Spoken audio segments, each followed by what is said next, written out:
오늘 아침에 주시는 하나님 말씀은 구약성경 신명기 20장 1절로 9절의 말씀입니다. 구약성경 신명기 20장 1절로 9절의 말씀입니다.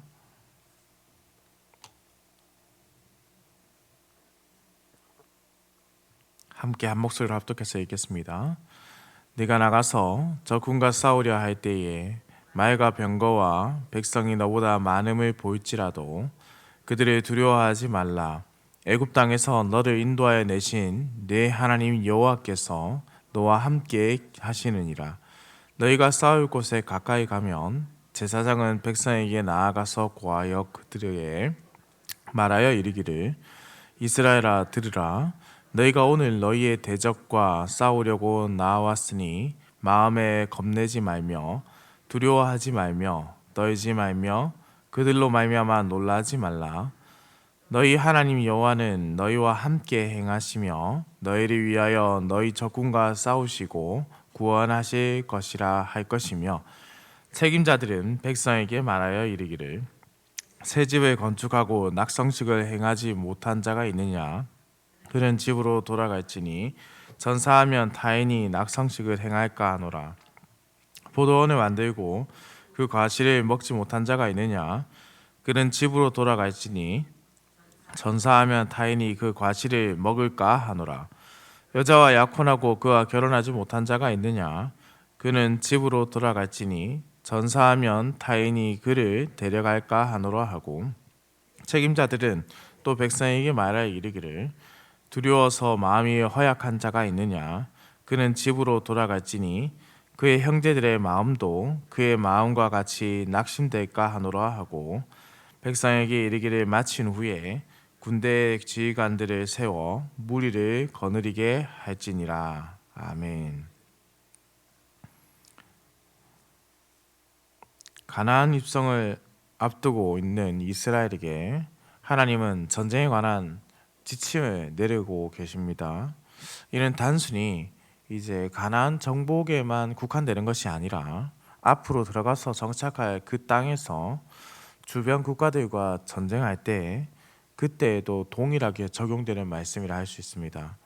가장 기본적이며 가장 중심이 되는 핵심이 되는 지침, 그것은 1절에 나타나 있습니다. 바로 내 하나님 여호와께서 너와 함께 하시느니라 라는 그 믿음입니다.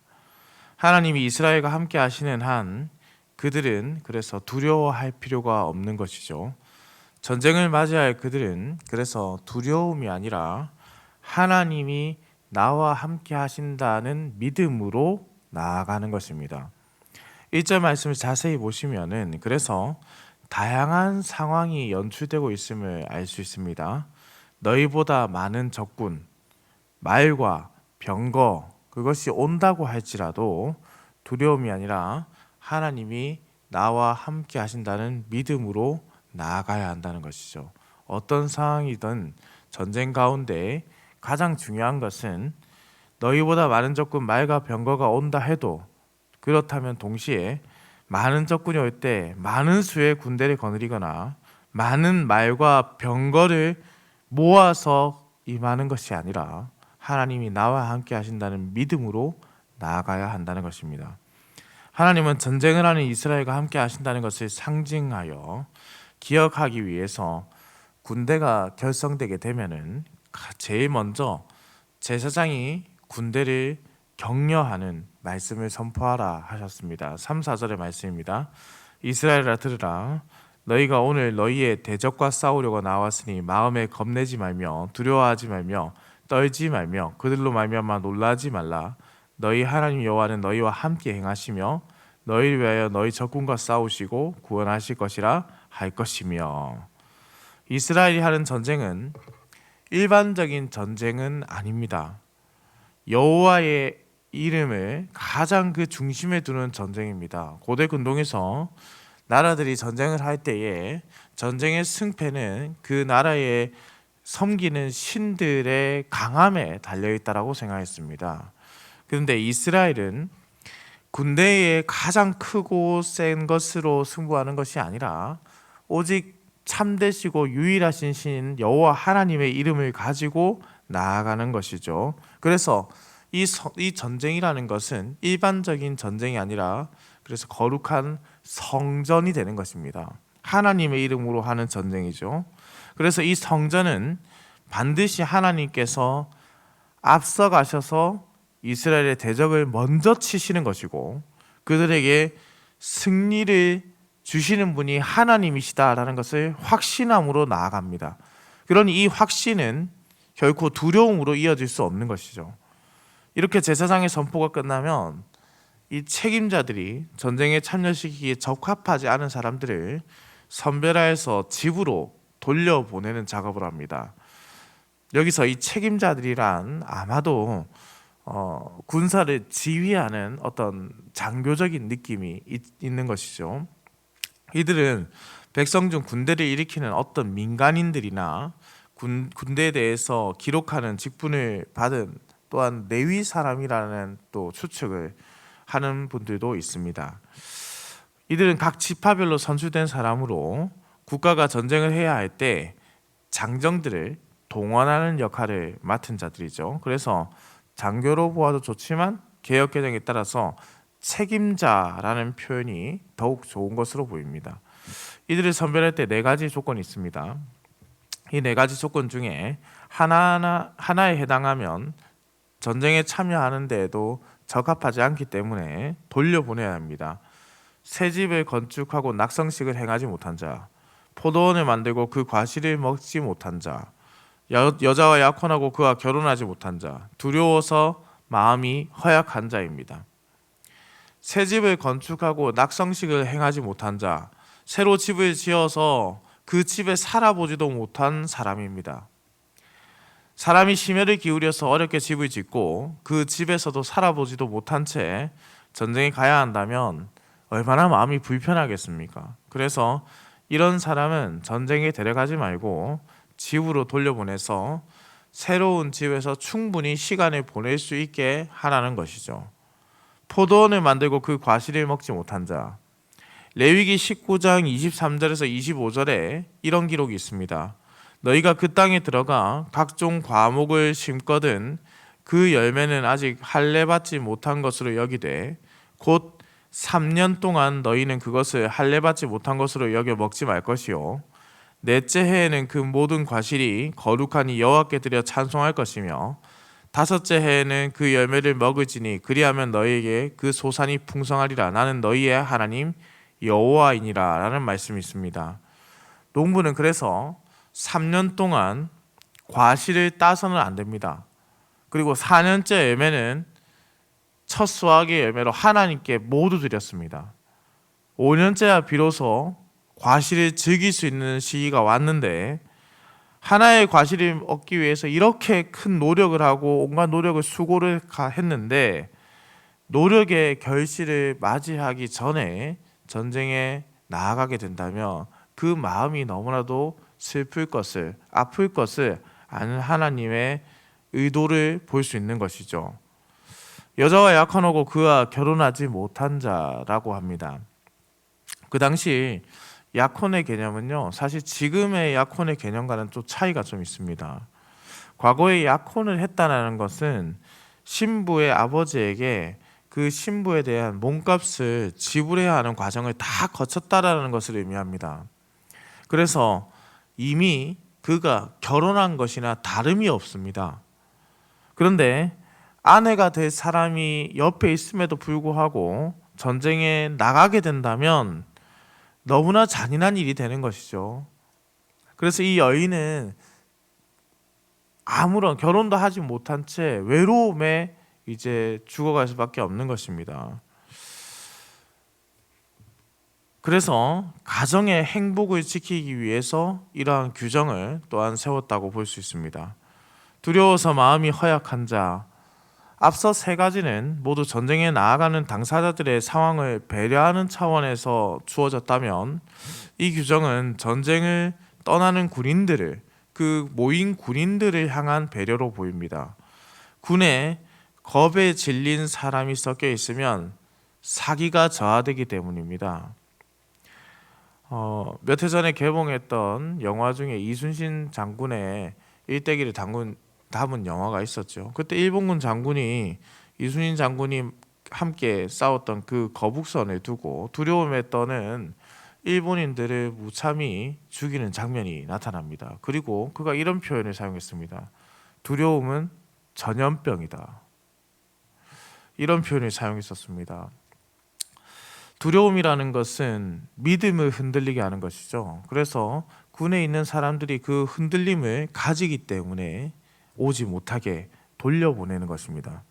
그런데 한번 생각해 보시면 좋겠습니다. 성도님들, 전쟁을 함에 있어서 지금 조금 전에 말씀드렸던 이 모든 상황을 고려해서 이 모든 상황을 다 고려하면서 전쟁을 치를 수 있을까요? 이런저런 이유로 사람들이 빠지게 된다면 그러면 도대체 누가 전쟁에 나갈 수 있겠습니까? 그러나 이스라엘은 그들이 앞으로 다가오는 모든 삶에서 늘 주어지는 상황에서 그들은 현실을 보기보다 기적을 경험하게 하시는 하나님의 이상을 바라보는 믿음이 필요합니다. 그것이 믿음이고 신앙이기 때문입니다. 내 눈에 보이는 것을 믿는 것이 아니라 보이지 않지만 나와 함께 하시는 하나님을 믿고 전쟁에 나아가는 것이죠. 전쟁의 승패는 군사력과 무기에 있지 않다고 그래서 모세가 앞서 먼저 이야기한 것입니다. 하나님이 함께 하시니 두려워하지 말라. 모세가 이 말씀을 선포할 때에 지금 이 말씀을 듣고 있는 자들은 지난 40년간 광야 생활을 통해서 하나님의 능력을 경험했던 세대였습니다. 그러니 당연히 그들은 이 말씀을 아멘으로 받을 수 있는 것이죠. 믿음의 세대이기 때문입니다. 전쟁을 이기는 것이 능력이 아니라 믿음임을 그들은 지난 40년 동안 배워왔었습니다. 사랑하는 흥덕향상교회 성도님들, 그러면 우리는 왜 이것이 이 말씀이 현실로 다가오지 않는 것입니까? 이는 우리가 하나님이 나와 함께 하신다는 그 믿음이 그들과 다르기 때문 아닐까요? 물론 이 말씀을 문자 그대로 가져와서 앞으로 우리에게 전쟁이 일어났을 때 이렇게 하자라는 뜻이 아닙니다. 전쟁을 맞이하는 것을 맞이하든 그것이 영적 전쟁이든 진짜 환란이든 고통이든 신자들이 맞이해야 하는 모든 전쟁에서 성전에서 우리의 태도가 두려움이 아니라 하나님을 향한 믿음이어야 한다는 것. 사람을 끌어들이기 위한 방편을 마련해서 내 편을 늘리는 것에 있는 것이 아니라 하나님께 붙어 하나님만이 나의 편임을 고백함으로 전쟁을 맞이해야 한다는 것. 그것이 지금 우리에게 필요한 믿음이라는 것이죠. 우리는 인생의 연약함을 잘 알고 있습니다. 그래서 그동안의 노력과 수고를 다 해놓고 누리지 못할까 늘 두려움에 떨곤 합니다. 하나님이 쓰시겠다 하시면 사실 모든 것을 제쳐두고 가야 하는 것이 맞지만은 하나님은 그마저도 인생의 연약함을 잘 아시기 때문에 그들의 마음을 용인하여 주시는 것입니다. 사랑하는 성도님들, 하나님은 늘 이렇게 우리 인생의 편에 서 계신 분이셨습니다. 우리가 이제 어디에 그러면 서야 하는가? 하나님은 그렇게 인생의 편에 서 계신데 우리에게 다시 반문하여 던지는 것이죠. 그러면 우리가 어디에 서 있어야 하는가? 광야 40년을 경험한 세대의 반응이 우리의 반응이 되어야 하는 것입니다. 우리는 늘 기적을 경험하고 하나님의 말씀으로 새 힘을 얻는 세대이지 않습니까? 이 세대가 하나님의 말씀을 더욱 강하게 믿고 하나님의 뜻 가운데 가할 때 현실이 아닌 이상을 믿음으로 고백하고 보게 되는 것입니다. 사랑하는 성도님들, 모든 것을 다 빼앗긴 것 같고 인생의 가장 큰 두려움이 찾아올 때, 그래서 아무것도 하지 못하고 벌벌 떨고 있을 때 성경은 그때를 우리에게 이미 보여주었습니다. 바로 골리앗이 이스라엘을 그렇게 비난하고 모욕했을 때입니다. 그때 한 아이가, 한 청년이 그에게 다가갔죠. 그는 무거운 큰 칼을 들고 가지도 않았고 긴 창을 가지고 가지도 않았고 단창을 가지도 않았습니다. 많은 사람들이 물맷돌에 연연하고 있지만은 물맷돌이 중요한 것이 아니라 그는 만군의 여호와의 이름을 가지고 나아간다 말했고 그 전쟁에서 승리를 거두게 됩니다. 바로 우리가 잘 아는 다윗의 이야기입니다. 그것이 믿음이라는 것이죠. 성도님들, 우리의 눈앞에 다가오는 전쟁은 하나님을 보지 못하게 하는 때가 있습니다. 우리에게 다가오는 아픔이 그것이 두려움이 되어서 하나님을 보지 못하게 할 때가 있습니다. 인생의 연약함을 잘 아시는 하나님은 우리를 너무나도 잘 아시기 때문에 그럴 때 이렇게 하라 저렇게 하라 오늘의 말씀처럼 다 성경에 기록해 두었습니다. 그러니 담대하게 말씀을 받으시고 믿음으로 이 전쟁에 나아가길 원합니다. 주께서 우리에게 승리를 주실 것입니다. 다윗이 어디로 가든 이기게 하셨던 하나님께서 지금 이 세대 우리가 어디를 가든 반드시 승리하게 하실 줄을 믿습니다. 오늘 하루 우리에게 주어진 모든 시간 동안 이 승리의 걸음을 걸어가시는 우리 흥덕향상교회 성도님들 되시기를 우리 주님의 이름으로 축원합니다. 기도드립니다. 사랑과 은혜가 많으시며 인간의 생사화복을 주관하시는 살아계신 우리 하나님 아버지, 오늘도 우리의 연약한 인생을 돌보시고 이렇게 아침을 깨워 새 힘을 얻고 또 생명을 소생시키시는 은혜를 경험하게 하시니 감사와 찬송을 올려드립니다. 우리의 능력으로 하루를 더 연장하여 살 수 없듯이 모든 인생의 삶을 하나님께서 은혜로 베풀어 주셨다는 것을 고백하게 하시고 오직 은혜 안에서 하나님의 뜻을 구하며 하나님의 일을 행할 수 있도록 우리의 삶을 성령께서 인도하여 주시옵소서. 하나님 아버지, 바라는 것이 많고 누리고 싶은 것이 많은 인생입니다. 그러나 모든 것을 누리게 하시는 분이 하나님이심을 알기 때문에 나의 욕심대로 이 모든 것을 누리지 않게 하시고 하나님의 은혜로 누리며 감당하게 하여 주옵소서. 다가오는 전쟁이 위협이 우리를 두렵게 할지라도 하나님이 나와 함께 하신다는 믿음으로 담대히 나아갈 수 있도록 하나님 인도하여 주시옵소서. 참 두렵습니다. 우리가 연약하기 때문입니다. 그러나 또다시 일어납니다. 우리 주님께서는 그 누구보다 강하시기 때문입니다. 우리의 믿음이 견고하여지도록 성령께서 인도하여 주옵소서. 하나님 아버지, 오늘은 우리 교회 연로하신 성도님들과 함께 어르신들과 함께 또 나들이를 청와대로 가게 됩니다.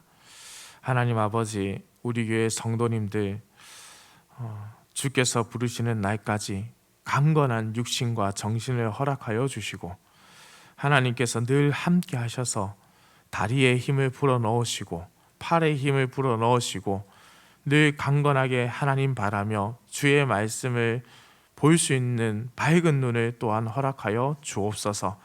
그리하여서 이 세상 사는 날 동안 하나님을 원망하는 날이 있지 아니하고 하나님께 영광 돌려드리며 찬송하는 날이 많을 수 있도록 우리 연로하신 성도님들을 지켜보아여 주옵소서. 오늘도 운전하는 모든 성도들의 운전대를 붙잡으시고 들어가거나 나가거나 주의 복을 누리는 하루가 되게 하여 주옵소서.